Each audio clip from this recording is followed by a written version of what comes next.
Welcome to Women Entrepreneurs Radio. I'm your host, Deborah Bailey. And when I started this show in 2008, I was on a mission to promote women-owned businesses and help women succeed by providing resources and valuable tips from other women and men, small business owners. In each interview, my guests speak openly about their triumphs, the scary times, and tough decisions they had to make along the way. Women Entrepreneurs Radio is about showing women how to harness their natural strengths to achieve success on their own terms.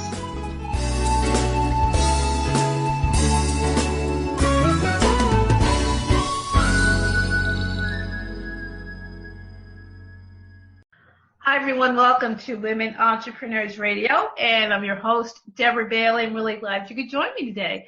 And if you're listening to this on Podomatic, just make sure that you also check out the show on iTunes.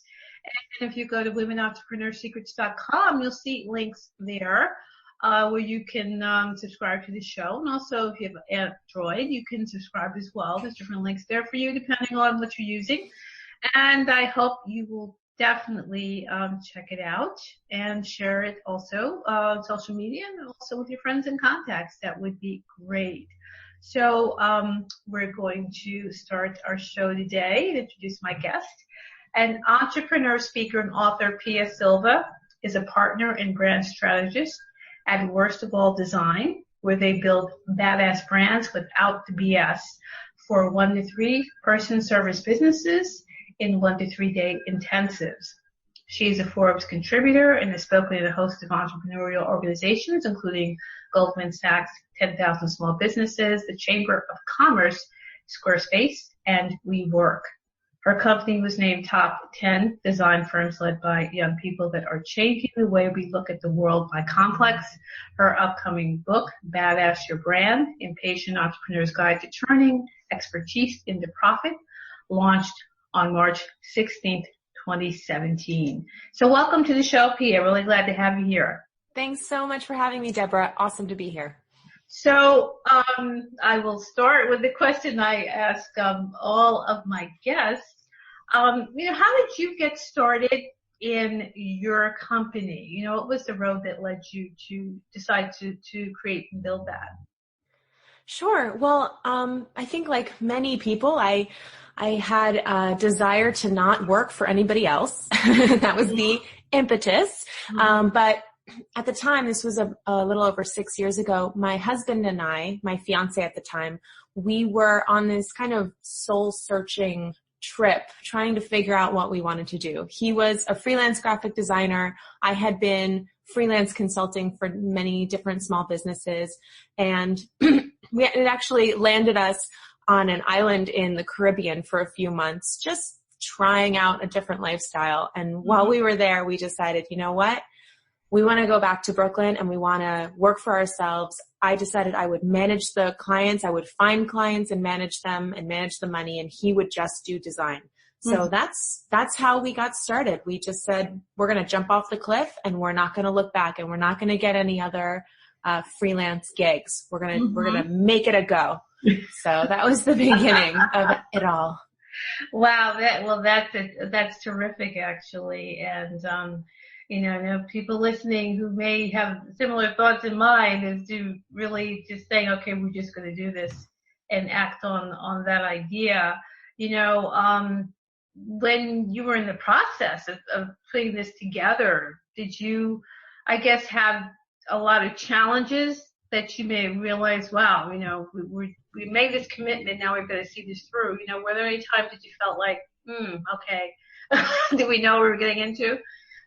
Oh gosh, from the very beginning. I had no idea how this works. I didn't know how to get clients. The first place I looked actually was Craigslist, because I had used Craigslist before to get other little gigs here and there. So the first few months, predominantly, that's the only place we looked for clients. And gosh, it's really cheap on Craigslist. They you do not go to Craigslist to make money. But we were able to find a few clients there. And then I actually found a client on Craigslist who happened to live in our neighborhood, and she invited me to go to her BNI meeting, Business Network International Networking breakfast meeting. And so once I went there, I said, oh, this is how people get business. And I joined, and I went gangbusters into networking. And I spent the next year just literally having coffee with every single person who would spend some time with me. And that was an exhausting experience. And I think, a lot of people I met during that time, they're still doing that. But I'm proud to say, and I'm happy to share in a little bit, that I figured out a way to do it so that you don't have to be networking all the time, because I do not network at all anymore. And I have way more clients than I did when I was networking all the time. Wow. But that was quite a learning curve for me. Wow. Well, we definitely want to hear about that. Yeah. I have the secrets for you, Deborah. Well, I'm glad to hear that, because I haven't been to BNI, but I went to something kind of similar, and it just felt, to me anyway, it felt kind of forced. And I was like, okay, I'm not really feeling this. It almost felt like you're going to a job. And, like I said, it wasn't BNI, but it was just something that some people were trying to create, I guess, to look like that or, be like that. But just something about it wasn't really flowing for me. So I didn't continue. But I think it'll be good news for those people who have had similar experiences. Hearing what you have to share is really going to be important. And our topic is how to build a badass brand. So, why don't you share with us what you have found is a way to do that? Sure. Well, I'll just start by saying that I define a badass brand as one that has two critical characteristics. It has to attract ideal clients, which means instead of constantly networking, for example, you are attracting the exact kind of people you want to work with and possibly repelling everybody else. And two, it commands a premium price. So you can actually charge more than the competition and still win the business. So when I help small service businesses, that's my niche, build badass brands, I'm really looking for that thing that they do best. And I usually ask clients about their previous experiences, previous clients that they loved, previous projects that they really excelled at, something that they knocked it out of the park. They gave their highest value. They loved doing it. They loved the client understood the value. Everybody's so happy.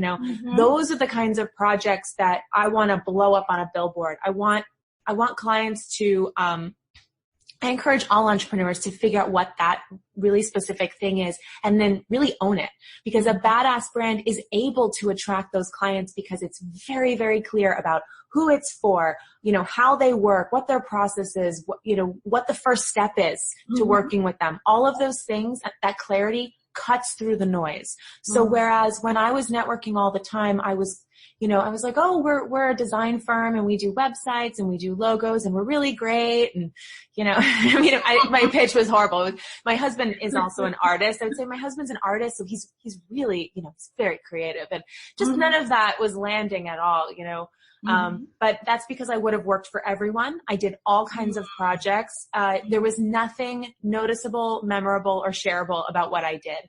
So instead, over the years, we've really honed our process, who we're for, how we speak, our voice, all of that, such that we totally attract referrals. I mean, we built our business without social media, without paying for advertising, without networking, because we have something so specific that people are excited to refer to us.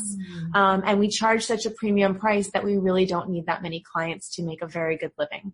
So that is, I guess, a nice little sum up of badass brands. Well, that's a great definition. Actually, and especially when you're talking about not particularly using social media or paying for ads, because, right now, particularly small businesses that are online or, I'm sure offline as well, and people who, define themselves as solopreneurs, everyone's running around with this word of branding, and some people it's just the colors, or it's the website, or it's the fonts, and this and that and the other. But they're still not really getting to the point where they are like where you're at, where you're not happy to go through all these things, to just jump through all these hoops to just try to get clients. And it sounds like a lot of us out here may have the idea of branding that isn't really accurate. As visual. Yes, yeah. Absolutely. Yeah, I know. I kind of I forget and I bypass that point that a lot of people think, oh, brand, your logo and the colors on your website. That is a critical piece of your brand. Don't get me wrong. But I think that people assume that that's the majority of it. And I actually look at it the complete opposite. The design of your brand, it's very important. Your visual brand, I would call that. But what your visual brand looks like and how it's communicated and whether or not it actually lands and communicates what it needs to communicate, that comes from the strategy. So I wrote a couple of years ago, I wrote an article about Nike and their logo, the swoosh, and their name, Nike. And people think Nike's, what amazing name. That logo is brilliant. No.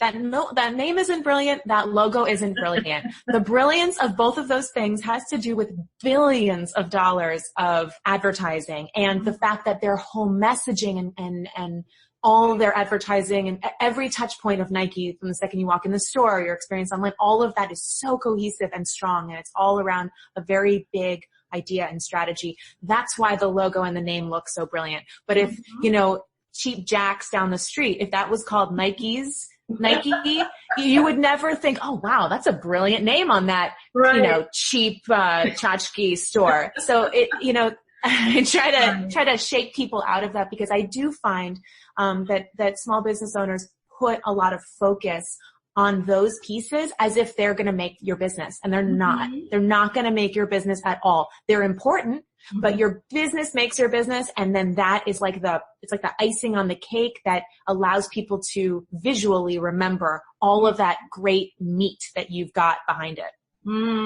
That's great. A great way to put it.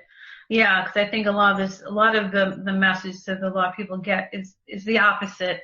And I think if they're not really sure how to get started, then all that other stuff seems so much easier to deal with. It seems easier to pick out a color than it is to really think about what you're doing.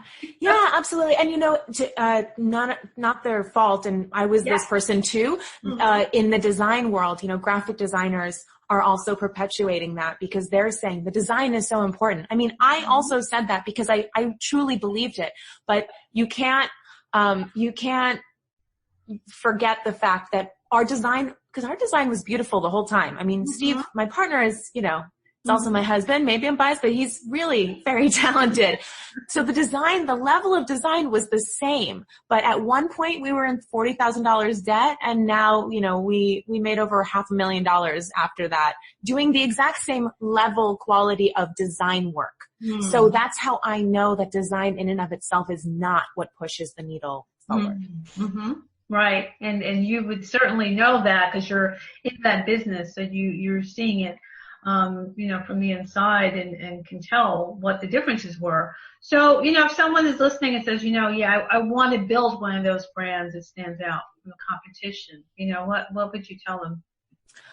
I would tell them to, like I was saying before, really look at your previous experiences and where you can excel, where you can build on your expertise.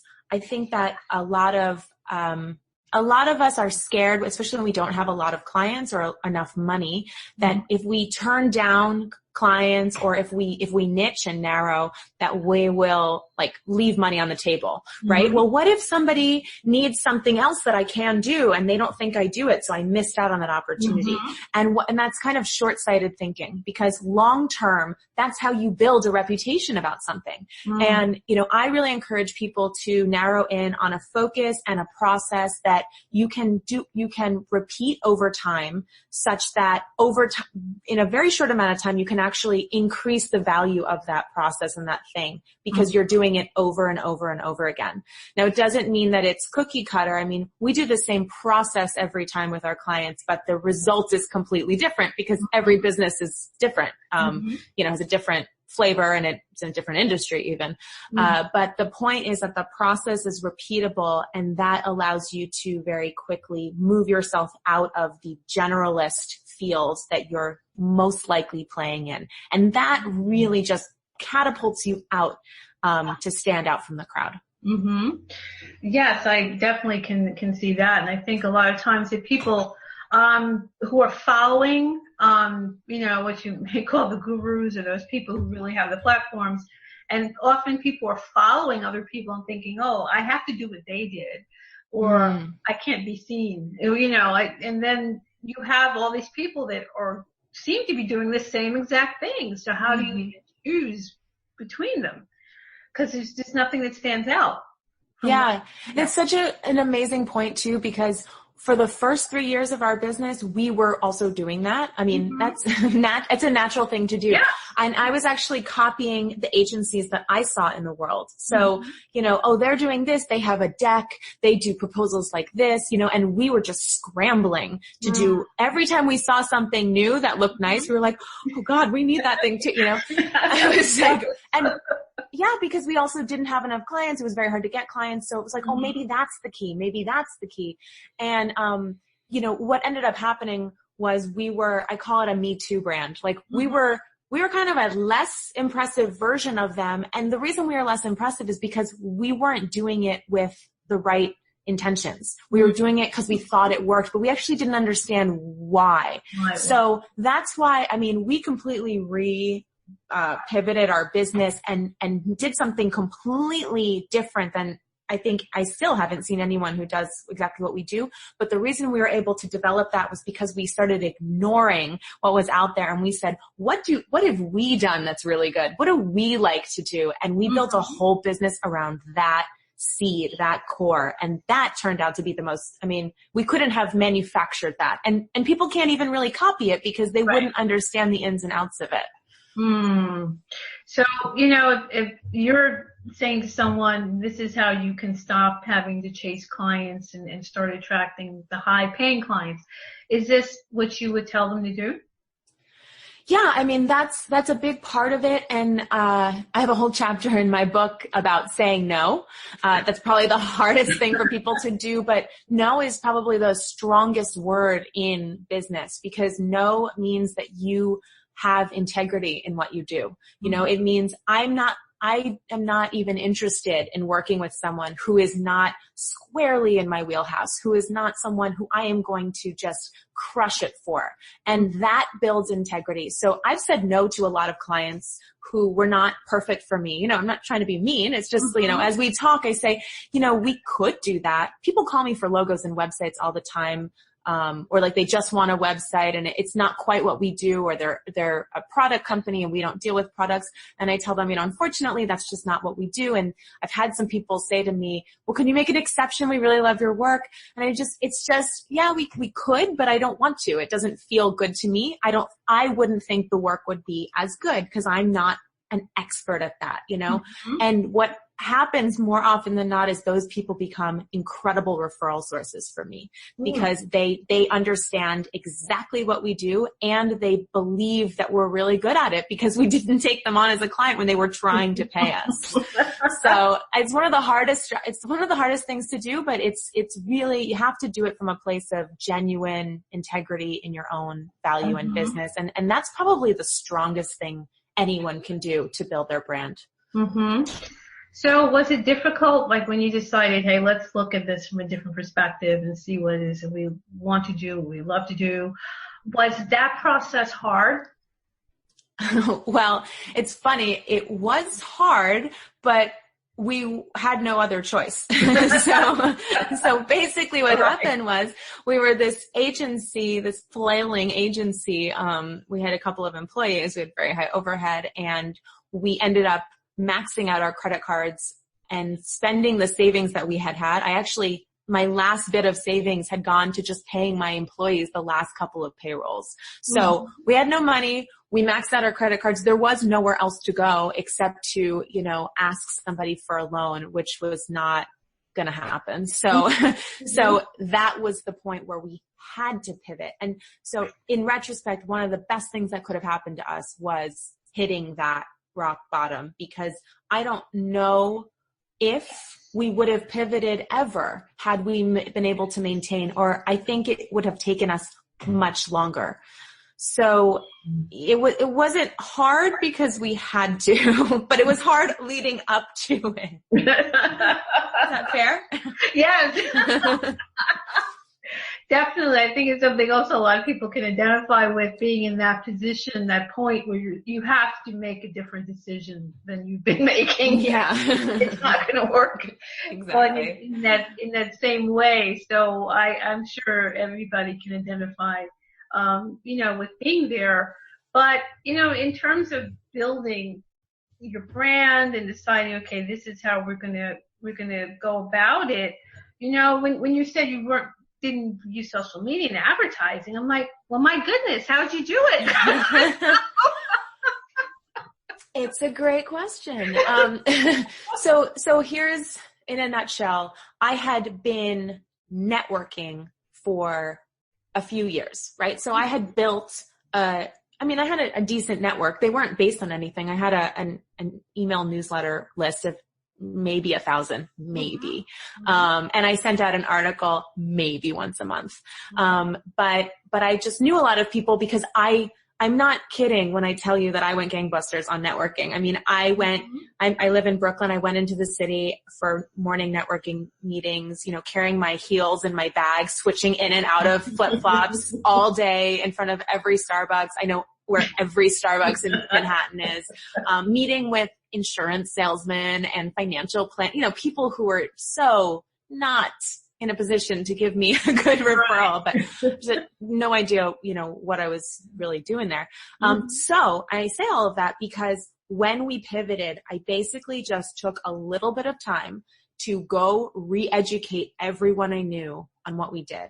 And I said, forget what you thought, because people liked me, and our work was nice. They just had no way to refer me because it was so unclear. So I said, just so you know, we build entire brands, the logo, the website, all the materials, the copy, and we do it all in 1 to 3 day intensives. And we only work with 1 to 3 person service businesses. It's called a brand up.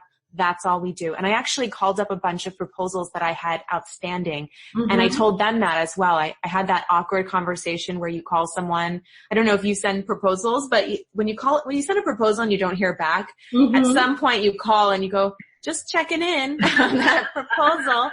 And, that awkward call. And so I did that, and they all, oh, I'm so sorry. I'm still thinking or whatever. And I said, oh, no, I just called to tell you that proposal is no longer valid. However, we can do the project at a fraction of the cost and a fraction of the time. It's called a brand up. This is how we work now. And I closed 4 projects right there. Wow. Because they were like, oh, well, that sounds great. They'd obviously been interested in working with us, but the price tag was $30,000. So it was, it was a steep investment, and there was a lot more time. So between closing those few proposals in the beginning and then just re-educating my market, that was it. That was all I needed. We have been essentially getting referrals from that ever since because it's so specific. And then, as I said in the beginning about premium pricing, we started, when we pivoted, our 1 day brand up was $3,000. Now it's $15,000.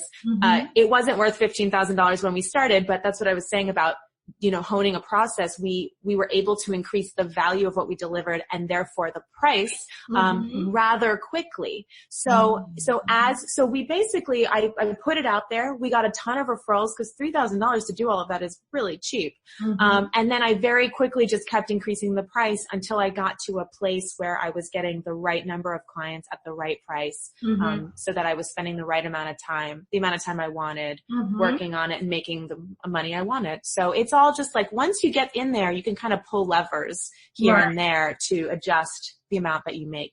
I know there's a lot of entrepreneurs who get really nervous when it's time to talk about prices and raising prices.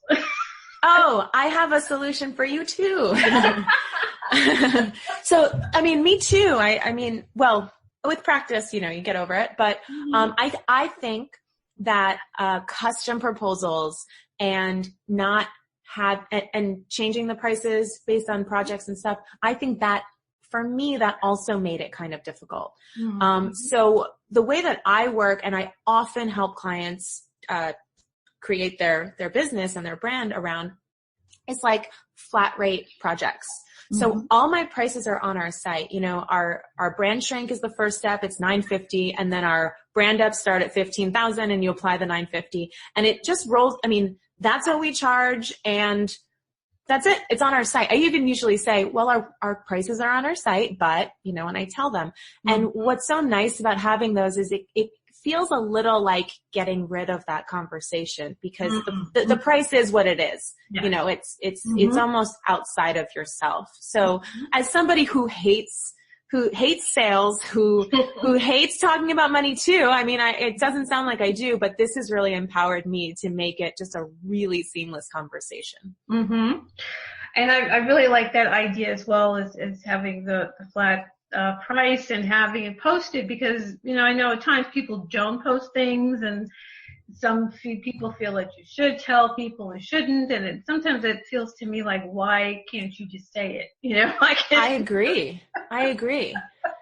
I think it, you know, for me, I use it as an expression of transparency and honesty. You know, a lot of people say they're transparent and honest, but then they're, you know, they might adjust the price based on what they think you can pay. To me, it's like, I don't care if you're a $3 million company or you're struggling. The prices are based on my value and the time and the time that I'm going to spend and the value that I bring and that. And so it, you know, this might be really cheap too. It might be really expensive, but I'm not really thinking about that. I'm thinking about what I need, in my business. And I think that's a good place to price too, because I think a lot of people price based on how much can I get or what are other people charging. And I don't think either of those are a very, strategic way to price. I'd much rather look inward and say, you know, what am I really delivering here? You know, what is this worth?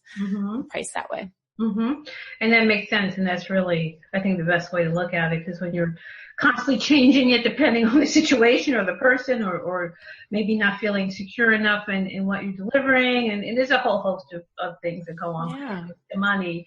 It just adds to so much confusion and then people are frustrated and they're not really making what they should be. So that's, you know, I agree.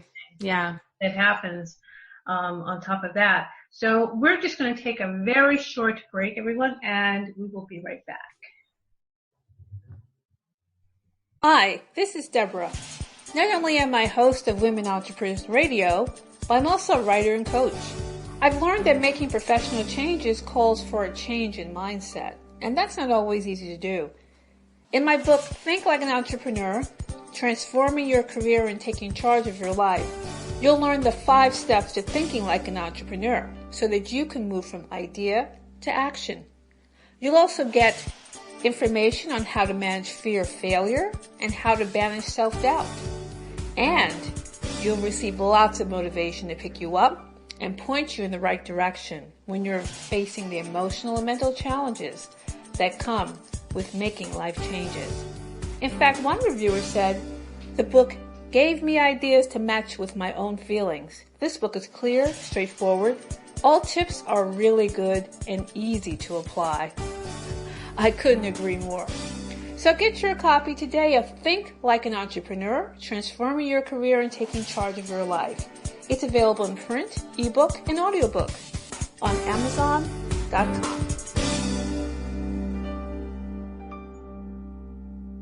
Hi everyone, we're back. So, you know, we were talking about how you built your brand and how you got to where it is without the networking and the social media and the ads and all the things that I hear about, you know, I'm sure you do too constantly now. But, you know, I just had a quick question. I'm hearing a lot more about small businesses and entrepreneurs, solopreneurs, turning to advertising. And it just kind of sounds like, from your perspective, you know, I think you've been able to do so much without relying on that. But do any of your clients or people that you just talk to come to you and talking about buying ads and doing these things, you know, does it seem to you that that's something that's increasing? Yeah, you know, it's an interesting question because I will tell you that in the last 6 months, I have invested a ton because I have a lot of time, right? Because I do most of the work, actually in about a quarter of my working time. I invested a ton of time and money learning Facebook ads. I have an online course and I wanted to learn Facebook ads to sell that. I built up my social media substantially in the last 5 months because of the release of my book.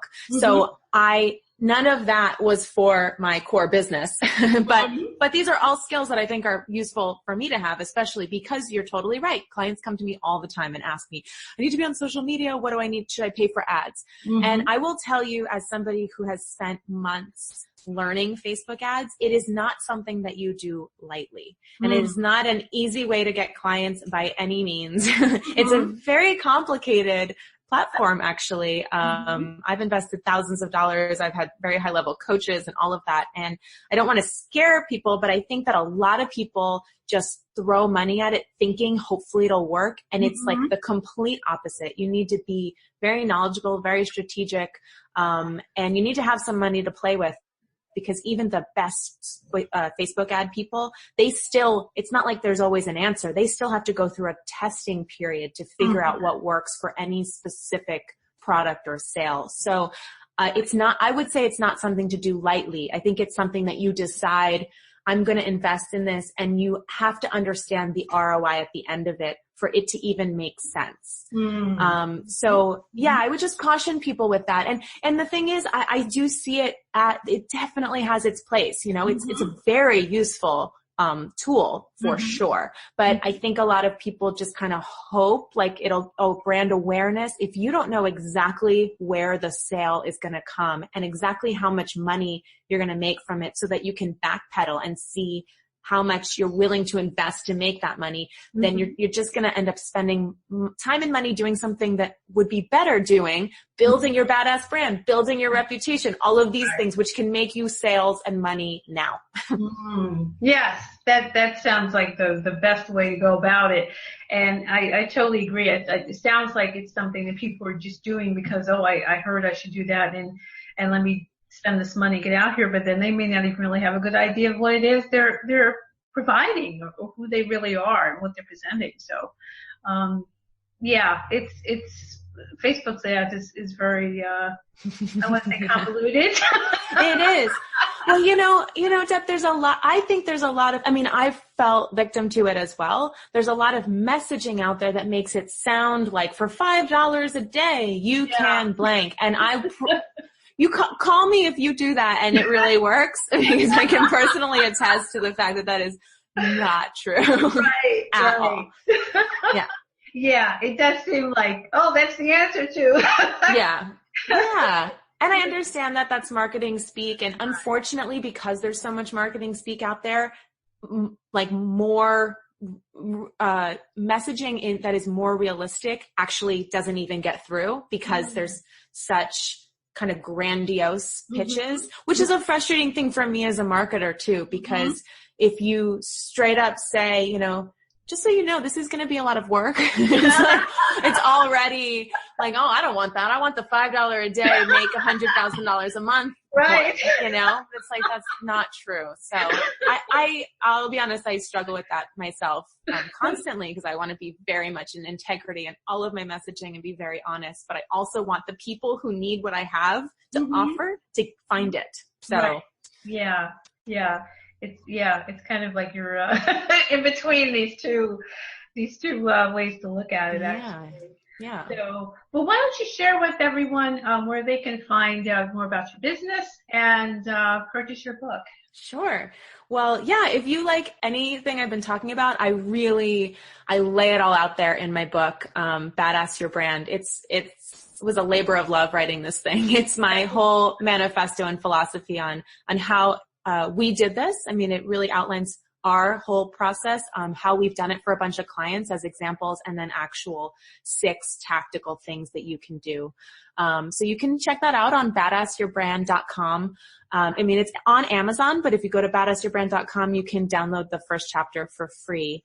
And, you can also check out our website, Worst of All Design, just to see, what we're doing, because we definitely, that is, the epitome of badass branding, I think, because that's our badass brand.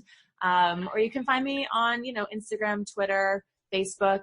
My handle is @PiaLovesYourBiz, BIZ. So, I think you can tell that I really do love everyone's biz. So that I came up with that on a whim, but I was like, yeah, that very works. Authentic. And how did you come up with your worst of all design? I was like, okay, so obviously a lot of people ask me that. When they ask me, I always say, well, we build badass brands, and that is the most badass name. So that's what I say. And that's true. But the origin is actually my husband's last name is Dutch. It's Westerval. So worst of all was a nickname for him, in college. And obviously that was just his moniker, and it became our business name, and I really had nothing to do with it. So I was sent out to BNI selling worst of all designs to a bunch of lawyers and financial planners, and I had to do it with a straight face. And that was the beginning of our business. Well, see, that stands out though, because you're like, yeah, I've really grown into it, Deb. Really. It was harder in the beginning, I'm not going to lie. Right, how do you say that? But now it's like, okay, yeah, because you're likely not to forget that. So yeah. Well, it's funny because it did come from a very authentic place, and actually good brands, they will build in their story over time. Like the whole badass, like it is a badass name. Who calls their company worst of all design? Also, it's really our way of saying that we do things differently without using that phrasing, which is so boring and tired. I mean, so many brands are like, we'll make you look different. Like we don't say that. We just are different, and people kind of get it. Right. So, and that's a big philosophy of ours too. Be your brand. Don't just say it. Be it, show your prices. That's how you show you're transparent. Like be different than you're saying you're different. Like, and that kind of cuts through a lot of the generic, vocabulary. Yeah. And there is so much of it. So much. Yeah.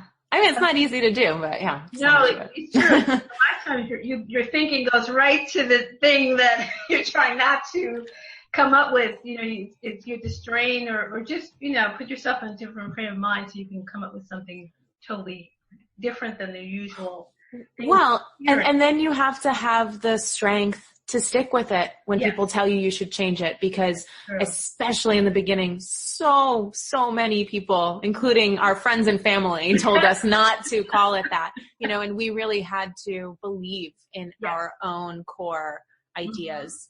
And that's probably the hardest part for my clients too.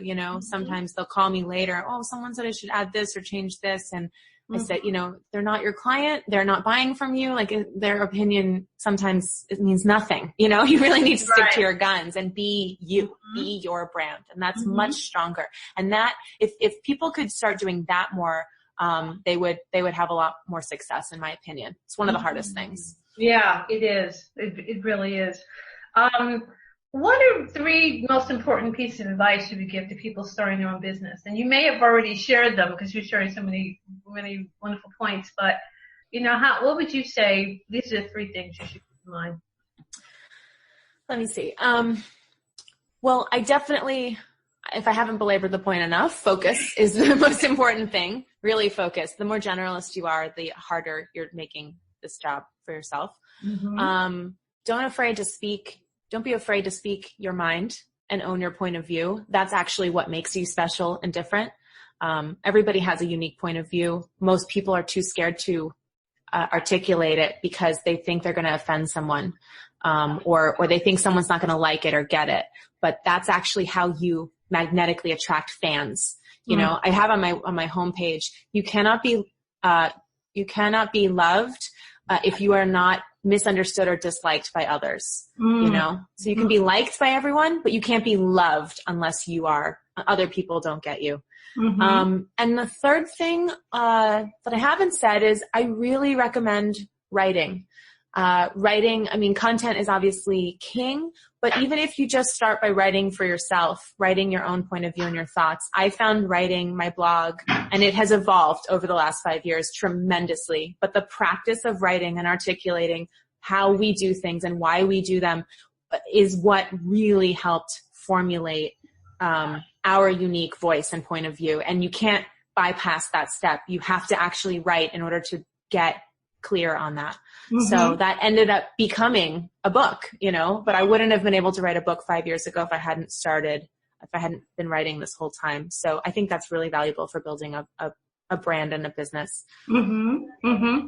And I totally agree. As a writer, I agree. Yes. Of course. It really helps things to flow and I think people underestimate how powerful it can be for you if you just did that, even just for yourself, even if you're not posting it, but just to take the time to do that. It's amazing what that can do for you and how you can feel better, and also unload a lot of ideas that end up in your head that you never really get out because you're always second guessing and reevaluating and asking other people what they think, and then yeah, exactly. Exactly. Never getting them done. So, your approach is just, I guess, so refreshing. And, when people come to you or saying, I want to work with you as far as branding, how do you feel that you're standing out from what a lot of other people are saying, a lot of other branders, maybe telling small business owners? I would say that our approach is, holistic is a pretty boring word, but our process allows us to really take over and ease the mind of the client. Mm-hmm. So, while a client may come to me thinking they need a logo, a website, and some messaging, through our first step, which is this this interview called the brand shrink, they even experience that it's so much more than that, because ultimately, a logo and a website is not going to make your business successful. So I always look at the whole picture, and I ask clients, what does success look like to you? How will you know that this project was successful in a year or 3 years? And when they start to articulate that stuff, then I can bring in my business consulting background and touch all the pieces that are going to get them to the goal. So while it is branding, and branding is usually, messaging and the visuals and all of that, there's this business element to it that I think is critical for small businesses, small service businesses specifically. Your business and your brand are completely intertwined and are really shaking each other's hands. So it needs to be a part of the conversation. And I think a lot of designers and some branders are not looking at the business part at all. And that ultimately can fall flat. Even if it looks really great, it doesn't necessarily mean it's going to change sales or change the ability to close clients. And that's usually why people are rebranding, because they want more business. So, yeah. Well, that's true. And it just seems that, for some people, I guess that I've followed or gotten newsletters or whatever, it seemed like they were just constantly rebranding. Just even, really? yeah, faster than you would see before. It's like, oh, they just got their website up and this, that, and the other, and then, oh, I'm, redoing everything. I'm like, I thought you just did that. Right. Well, that may be a sign that, they think it's the silver bullet, but it's not doing it. So then they do it again because they think, oh, maybe I just got it wrong. Yeah, but maybe it's something else. There's something else you should look at first before you start dismantling everything on the outside, and then you still have the issue. So we're at the end of the show. This has gone by so quickly. And, Pia, are there any final thoughts you want to share, either if, you want to summarize or even anything different that you'd like to share with us?